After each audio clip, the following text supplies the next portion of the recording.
அடுத்த செய்தி இமாம் புகாரி பதிவு செய்கிறார் பாருங்கள். இது ரசூல் ஸல்லல்லாஹு அலைஹி வஸல்லம் வாழ்க்கையில் நடக்கக்கூடிய ஒரு செய்தி. என்னன்னு சொன்னால் 2053வது இலக்கம்.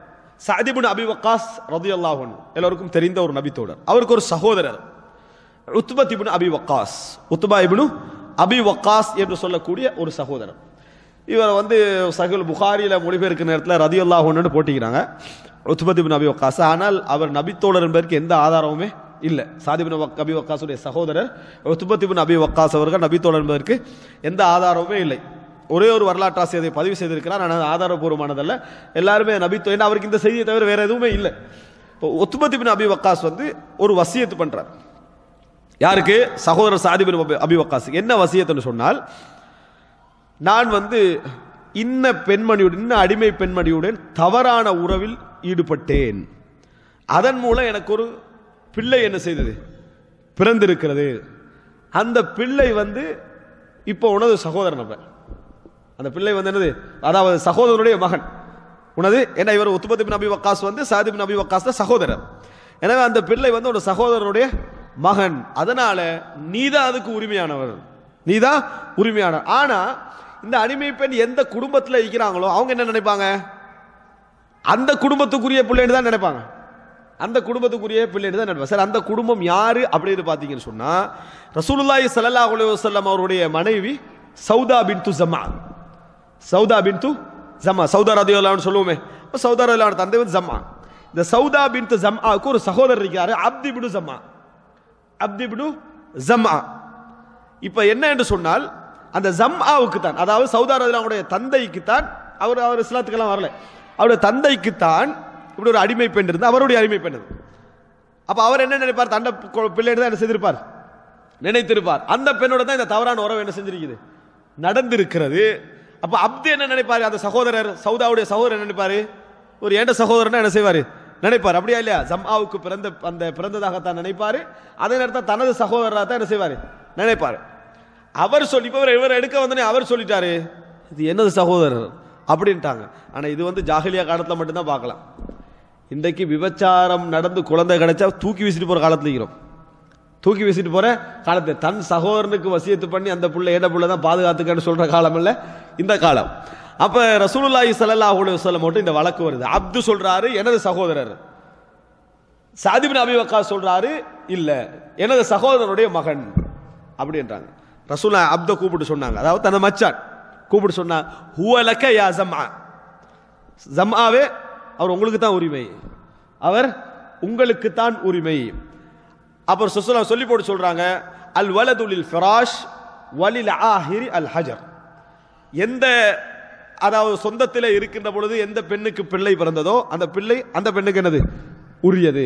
யார் விபச்சாரத்தில் ஈடுபட்டாரோ அவங்களுக்கு கல்லு தான் ரசூலுல்லாஹி ஸல்லல்லாஹு அலைஹி வஸல்லம். அப்படி என்ன தடை, அவங்களுக்கு குழந்தை என்ன செய்யாது, போகாது. தடை என்ன செய்தாங்க? ரசூலுல்லாஹி ஸல்லல்லாஹு அலைஹி வஸல்லம் தண்டனைக்குரியவர் அப்படின்னு ரசூலுல்லாஹ். ஆனா அவர் மௌத்தாயிட்டார், உத்பா மௌத்தாயிட்டார், அவர் காஃபிரானவர், அவர் மௌத்தாயிட்டார். சரி, இப்ப ரசூலுல்லாஹ் என்ன தீர்ப்பளிச்சாங்க? சௌதாவுடைய சகோதரன் தீர்ப்பளிச்சாங்க. சௌதார சகோதரன் சொன்னா சௌதாவுக்கு தம்பியா இல்லையா? சௌதா கூப்பிட்டு சொன்னாங்க, இஹ்தஜிபி மின்ஹு யா சௌதா, சௌதாவே அவருக்கு முன்னால நீங்க போகக்கூடாது, ஹிஜாப் போட்டுக்கங்க. அவருக்கு முன்னால சகோதரரா இல்லையா? சகோதரர். ஆனா என்ன சொன்னாங்க? இஹ்தஜிபி மின்ஹு யா சௌதா ஃபலம் யரஹா ஃபலம் யரா, அதாவது அவர் மரணிக்கின்ற வரைக்கும், சௌதா ரலியல்லாஹு அன்ஹா மரணிக்கின்ற வரைக்கும் அவரால் ஒரு பொழுது இவரை என்ன செய்ய முடியவில்லை, சௌதா ரலியல்லாஹு அவர்களை கண்டதே கிடையாது. இஹ்தஜிபி மின்ஹு யா சௌதா, சகோதரன் ரசூலுல்லாஹ் தீர்ப்பளிக்கிறாங்க. தீர்ப்பளித்தாலும் அத புள்ளையோட உருவத்தை பார்க்கறாங்க. உத்பா இப்னு அபி வக்காஸுடைய ஷேப் என்ன செய்யுது, அந்த இடத்துல என்ன செய்யுது, விளங்குகிறது. அதனால இது ஒரு, அதாவது இவர் தண்டை என்றார், இவர் தண்டை என்றாரு. இதுல நிறைய வாய்ப்பு என்னது, உத்பாவுடைய பிள்ளையாக இருக்குதா என்ன செய்திருக்குது, வாய்ப்பு இருக்குது. சட்டப்படி இவங்களுக்கு போகணும் என்றிருந்தாலும் இங்க சந்தேகம் என்ற பாதி என்ன செய்து இருக்குது. அப்படின்னா என்ன, சொந்த தம்பியிடம் இருந்தும் சில பொழுது ஹிஜாப் என்னது போட வேண்டிய ஒரு கட்டத்தை இந்த ஹதீஸ் பெற்றுக்கொள்றோமா இல்லையா? இன்றைக்கு நம்ம பார்க்கிறோம், இன்றைய சமுதாயத்தில் மஹரமியத்தான உறவுள்ளவர்கள் தான், ஆனா முஅத்ததிலானவராக இருக்கப்பட்டாரு. அப்படின்னா என்ன, நடுநிலையான போக்குடையவராக இருக்க மாட்டாரு, மனிதாபிமான தன்மை இழந்தவராக இருப்பாரு. தந்தை என்ற தன்மை இழந்தவராக இருப்பாரு, சகோதரன் என்ற தந்தை இழந்தவராக இருப்பாரு, எப்பயும் குடியும் மது போதையும் சொந்த உறவுகள்லாம் விளங்காத நிலைமையில் உள்ளவராக இருப்பாரு. இஸ்லாம் மஹரமியான ஆண்களுக்கு பின்னால மஹரமியத்தான ஆண்களுக்கு முன்னால போகலாம் என்று சொல்றது உண்மையான சட்டம், அது தெளிவான சட்டம். ஆனால் எங்கே ஒருவனுடைய நிலை குலைந்து விட்டதோ, அவன்கிட்ட அந்த சகோதரத்துவத்தை பார்க்க முடியவில்லையோ, எந்த தந்தை இடத்தில் தந்தை என்கின்ற ஸ்தானத்தை பார்க்க முடியவில்லையோ, அப்படி என்ற அளவுக்கு அந்த பெயர் பிரபல்யமாகுதோ, அந்த இடத்துல என்ன செய்யறது? செய்தி சொல்லுகிறது, சௌதாவே அவரிடமிருந்து நீங்கள் ஹிஜாப் என்ன செய்யுங்க, போட்டுக்கங்கன்னு சொல்றாங்க.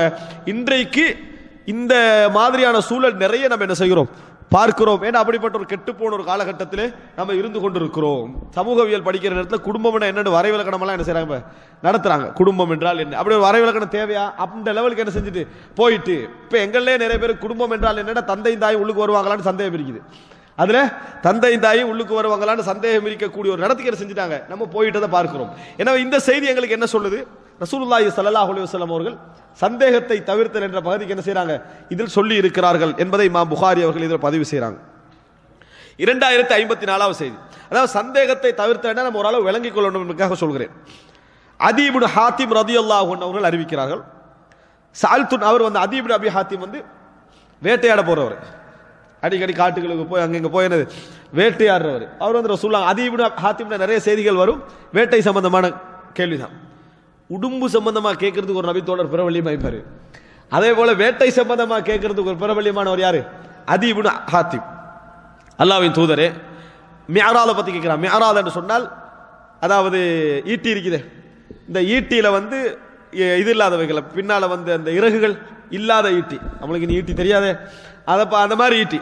அப்ப அந்த ஈட்டியை பத்தி என்ன செய்யறாங்க, ரசூலுல்லாஹி ஸல்லல்லாஹு அலைஹி வஸல்லம் அவர்கள்ட்ட வந்து கேட்கிறாங்க. இப்ப ரசூலுல்லாஹ் சொல்றாங்க, இதா அஸாப பிஹத்திஹி ஃபகுல், அவருடைய கூர்மையான பகுதி போய் அதில் பட்டிருந்தால், எதை நீ அதாவது அதை தாக்கணும் என்று யூஸ் பண்ணிக்கிற அது போய் பட்டிருந்தால் சாப்பிடலாம், அது அறுத்ததுக்கு சமம், நீ சாப்பிடலாம். அறுத்ததுக்கு சமம் அதுல இல்லை, அதாவது அது அறுத்த மாதிரி என்பது விளக்கத்துக்காக சொன்னேன். அப்ப போய் சாப்பிடலாம். இதா அஸாப பி அர்திஹி ஃபகுதில், அதனுடைய மற்ற பகுதி அறுக்க முடியாத பகுதி இருக்குது, சும்மா அடிச்சு கொள்ற மாதிரியான பகுதி, அது போய் பட்டிருந்தால் ஃபலா தஅகுல் ஃபஇன்னஹு வகீத், சாப்பிட வேண்டாம், அது வந்து அடித்து கொள்ளப்பட்ட பிராணி, அது நீ சாப்பிடக்கூடாது அப்படி என்றாங்க. இப்ப பாருங்க, அம்ப விட்டுட்டு வேட்டையாடுற மட்டும் பாத்திரக்கூடாது, அங்க போய் பார்க்கணும் எப்படி அது கொல்லப்பட்டிருக்குது, அது பார்த்தா என்ன செய்யணும், சாப்பிடணும். வேட்டையாடுறவங்களுக்கு இந்த சட்டம் தெரியுமா? இல்ல. ஆனா ரசூல் ஸல்லல்லாஹு அலைஹி வஸல்லம் அவர்கள் கொல்லப்பட்ட பிராணி இப்படி பார்க்கணும் அப்படி என்றாங்க. அதுக்காக இமாம் புகாரி கொண்டு வரல. இதுல அடுத்த பகுதியை பாருங்க. குல்தி யா ரசூலுல்லாஹ், அல்லாஹ்வின் தூதரே, உர்சிலு கல்பி வ உஸம்மி, நான் வேட்டை நாயை அனுப்புறேன், பிஸ்மில்லா சொல்லி தான் அனுப்புவேன், பிஸ்மில்லா அப்படின்னு சொல்லி தான் வேட்டை நாயை நான் என்ன செய்வேன், அனுப்புவேன். ஃபஅஜிது மஅஹு அலா ஸைதி கல்பன் ஆகர் லம் உஸம்மிஹி அலைஹி, நான் அந்த நாய் போய் வேட்டையாடி பிடிச்சிட்டு வருமே, தன் எஜமானனுக்காக கவ்வி கொண்டு வருமே, அந்த கவ்வி கொண்டு வார நேரத்தில் அந்த இடத்துல வச்சு இன்னொரு நாயை காண்றேன். நான் பிஸ்மில்லா எல்லாம் சொல்ல அனுப்பாத ஒரு நாயை என்ன செய்யறேன், அந்த இடத்துல காண்றேன், அதுவும் கவ்வி பிடிச்சிட்டு இருக்குது. இப்ப நான் என்ன செய்யறது? அப்ப நம்ம என்ன செய்வோம், இந்த ஹதீஸ்ல நாயை துரத்து போட்டு எடுத்துட்டு வந்துருவோம். விளங்கிட்டா, இவ்வளவு கஷ்டப்பட்டு ஒரு மான் பட்டிக்கு இதுல போய் பார்த்துட்டு கிளம்பினா என்ன செஞ்சிருவோம், எடுத்துட்டு வந்துருவோம். நமக்கு அவதான் நம்மட வேட்டை, நம்ம ஒரு வருஷத்துக்கு ஒரு மான் தான் பிடிக்கலாம், இந்த மாதிரிலாம் உள்ள. ஆனா என்ன செய்யறான், அந்த இப்ப என்ன சட்டம் ரசூலுல்லாஹி ஸல்லல்லாஹு அலைஹி வஸல்லம் கிட்ட கேக்குறாங்க. ரசூல் ஸல்லல்லாஹு அலைஹி வஸல்லம் சொல்றாங்க, வலா அத்ரி ஐயுஹுமா அஹத், இதுல ரெண்டுல எந்த நாய் போய் பிடிச்சதுனால அது கீழே விழுந்ததுன்னு எனக்கு தெரியாது அப்படின்னு ரசூலுல்லாஹ்ட்ட கேக்குறாங்க. ரசூல் ஸல்லல்லாஹு அலைஹி வஸல்லம் அவர்கள் பிஸ்மில்லா சொல்லிட்டு சாப்பிடுங்கன்னு சொல்லல. ரசூலுல்லாஹ் என்ன சொன்னாங்கடா, லா தகுல், சாப்பிடக்கூடாது, நீங்கள் சாப்பிடக்கூடாது. இன்னமா சம்மைத அலா கல்பிக், நீங்கள் அனுப்பிய வேட்டை நாய்க்கு தான் நீங்க பிஸ்மில்லா சொன்னீங்க. வலம் துசம்மி அலல் ஆஹர், அடுத்த நாய்க்கு நீங்க என்ன செய்யல, நீங்க சொல்லவில்லை, எனவே நீங்க சாப்பிடக்கூடாதுன்னாங்க. இங்க போய் மான் ஹலாலா இல்லையா, நான் இந்த நாயை பிஸ்மில்லா சொல்லி அனுப்பினா இல்லையா, அதை வந்து நான் என்னது இப்பதான் அதை பிடிச்சிக்கிறேன் நம்ம பார்த்தனா இல்லையா, அடுத்த நாய் சும்மா வந்தானே பிடிச்சிட்டு இருந்தது கடிக்கலையே, இதுக்காக நம்ம இப்படியெல்லாம் என்ன செய்யக்கூடாது. என்ன நினைக்கணும் சொன்னால், பிஸ்மில்லா சொல்லாத ஒரு வேட்டை பிராணி என்ன செய்யுது, வேட்டை நாய் அந்த இடத்துல வந்துட்டு சாப்பிட வேண்டாம் ரசூலுல்லாஹி ஸல்லல்லாஹு அலைஹி வஸல்லம் சொல்றாங்க. அன்புள்ள சகோதரர்களே, இன்னொரு செய்தி, அதாவது இது மாதிரி வேட்டை சம்பந்தமான ஹதீஸ்கள் நிறைய இருக்குது. இந்த செய்தியில் நம்ம என்ன புரிகிறோம்னா, சந்தேகமானவைகளை தவிர்த்தல் என்பதற்கு ஒரு பெரிய ஒரு அம்சம் இது. எல்லா வகையிலும் இவருக்கு அனுகூலமாக அது இருந்தாலும் கூட இப்படி ஒரு அம்சம் இருக்கிற நேரத்தில் நீ சந்தேகம், அதை என்ன செய்யக்கூடாது, நீ சாப்பிடக்கூடாது அப்படி என்பதை நம்ம என்ன செய்கிறோம் பார்க்கிறோம். ஆனா இந்த வேட்டை சம்பந்தமான சில கேள்விகள் வந்திருக்குது. எப்ப சாப்பிட்டு முடிச்ச பிறகு இப்படி ஒன்று வேட்டையாடி சாப்பிட்டோம், அது எந்த அளவுக்கு உறுதி என்று தெரியாது, அதான் கேட்குறது கோல் அடிச்சோண்டு சாப்பிட்ட பிறகு கோல் அடிக்கிறது. ஆனா அந்த மாதிரி என்ன செய்யறோம் அப்படி நம்ம பார்க்கிறோம். எல்லாம் முடிச்ச பிறகு நம்ம கால் பண்ணி கன்ஃபார்ம் பண்றவங்க என்ன செய்யறாங்க இருக்கிறாங்க, அஸ்தக்ஃபிருல்லாஹ் இதுக்கு பிறகு தவிர்த்து கொள்ளணும் பண்றாங்க, இதுக்கு பிறகு தவிர்த்து கொள்ளணும். அப்பயே கோல் அடிக்க என்ன பிரச்சனை தெரியுமா, சிலருடைய உள்ளத்துல இது அதாவது சும்மா ஒரு பேச்சுக்காக சொல்ல, சிலருடைய உள்ளத்துல இருக்குது அப்படி நம்ம மிச்சம் கஷ்டப்பட்டு போய் வேட்டையாடி வந்திக்கிறோம், சப்போஸ் இது ஹராம்னு சொல்லிட்டாங்கன்னா அதுக்கு போற சந்தேகம் உள்ளத்துல என்ன செஞ்சிடும் வந்துடும். சாப்பிடுவோம், அதான் சட்டத்தையும் தெரிஞ்சுக்கணும். சட்டத்தை தெரிஞ்சுக்கொள்றது சாப்பிட்றதா இல்லையாதுக்கல்ல அறிவு, சாப்பிட்டு முடிச்ச பிறகு கன்ஃபார்ம் பண்ணிக்கிறது. அப்ப இதுக்கு பிறகு நம்ம அந்த மாதிரி நடந்து கொள்ளக்கூடாது. இப்படி நிறைய பேர் இருக்கிறாங்க, குறிப்பா வேட்டை விஷயத்துல. வேட்டை விஷயத்தை நீங்க பார்க்கலாம், காரணம் அரிது அவங்களுக்கு அந்த மாதிரி அகப்படுறது என்னது அரிது.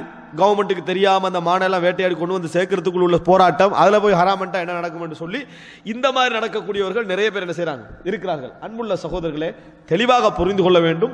சந்தேகம் என்று வந்தால் தவிர்த்துட்டா ஃபகத் இஸ்தப்ர அலி தீனிஹி வ இர்லிஹி வ மாலி, சொத்தையும் பாதுகாத்துக் கொண்டார், தன் தீனையும் பாதுகாத்துக் கொண்டார், தன் மானத்தையும் என்ன செய்தார் பாதுகாத்துக் கொண்டார் என ரசூலுல்லாஹி ஸல்லல்லாஹு அலைஹி வஸல்லம் அவர்கள் சொல்கிறார்.